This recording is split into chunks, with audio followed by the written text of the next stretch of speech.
Mukhang malakas ang sugod bahay ang maagang pamasko ng Eat Bulaga kasama ang buong #LegitDabarCat sa San Fernando, Pampanga. Nasa frontline ng balitang yan si Laila Pangilinan.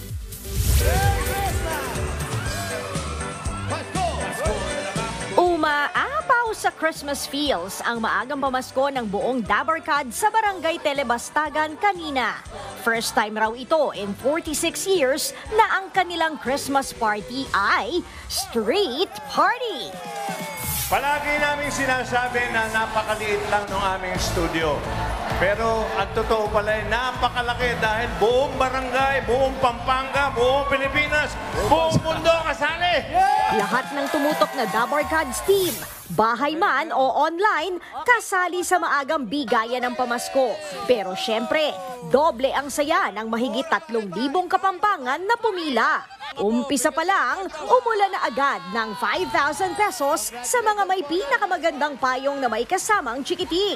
Espesyal din ang sugod bahay dahil this time, sina bossing mismo ang sumugod. Kaya naman kahit 67 days pa bago ang Pasko, ang mga Dabarcad sa Pampanga nauna nang nakatanggap ng aginaldo.